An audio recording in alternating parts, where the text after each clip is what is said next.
यदि आप जाएंगे 15,000 रुपये के बजट में फोन लेने तो आपको देखने को मिल जाता है Redmi Note 9 Pro, Realme 7, Narzo 20 Pro, Samsung M30, Vivo Y30। आपको इन सभी कंपनियों के फोन देखने को मिलते रहते हैं और ये सभी कंपनियां बहुत जल्दी जल्दी अपने फोन लेकर आती रहती है। लेकिन यदि बात करें नोकिया की तो आपके सबसे पहले दिमाग में आएगा ये फोन। लेकिन हम आज के वीडियो में इस फोन की बात नहीं करेंगे। अभी हाल ही में नोकिया ने एक नया फोन लॉन्च किया है नोकिया 5.4, जिसकी बात हम आज के वीडियो में करने वाले हैं। मेरा नाम है ऋषभ, आप लोगों का आज के वीडियो में स्वागत है। और यदि आप इस चैनल पर नए चैनल को सब्सक्राइब जरूर कर लेना, क्योंकि आपको इस चैनल पर इस प्रकार के वीडियो देखने को मिलते रहते हैं। तो चलिए आज का वीडियो शुरू करते हैं। सो गाइस, सबसे पहले बात करते हैं इस फोन के लुक और डिजाइन की। तो इस फोन का लुक काफी अट्रैक्टिव और शानदार है और साथ ही में आपको इस फोन में बैक साइड में एक नोकिया की बढ़िया सी ब्रांडिंग देखने को मिल जाती है। यदि बात करें इस फोन के कलर की तो आपको इसमें दो कलर ऑप्शन देखने को मिल जाते हैं, first polar night, second dusk.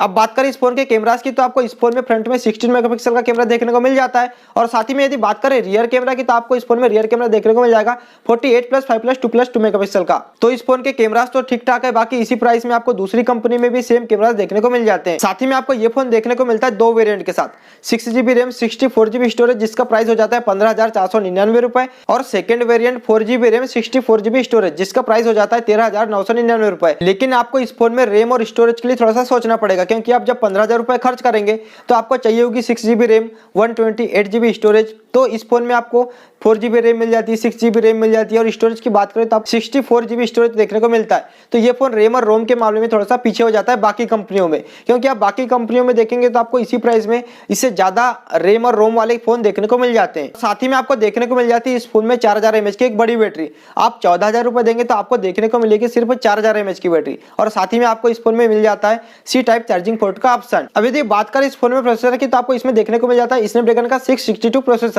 यदि आप जाएंगे पोको M3 की तरफ तो आपको दोनों फोनों में सेम प्रोसेसर देखने को मिल जाते हैं, लेकिन आपको उसका प्राइस देखने को मिल जाता है 10,999 रुपए, मतलब कि 11,000 रुपए। यदि आप 14,000 रुपए भी देंगे तो आपको सेम प्रोसेसर देखने को मिल रहा है, और यदि आप 11,000 रुपए भी देंगे तो आपको सेम प्रोसेसर देखने को मिल रहा है। फर्क सिर्फ इतना है कि वो पोको M3 है और ये नोकिया 5.4। लेकिन यदि आप नोकिया ब्रांड वाला फोन लेना चाहते हैं तो आपके लिए बहुत ही अच्छा ऑप्शन हो जाता है नोकिया 5.4।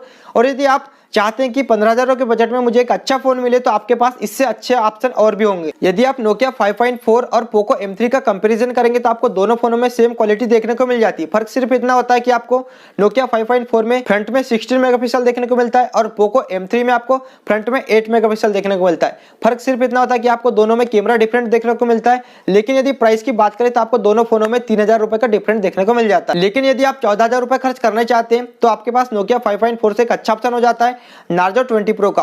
तो आप नार्जो 20 प्रो ले सकते हैं, जिसका प्राइस 13,999 रुपए है। ये था नोकिया 5.4। ये फोन कैसा लगा, ये वीडियो कैसा लगा, नीचे कमेंट करके जरूर बताएं।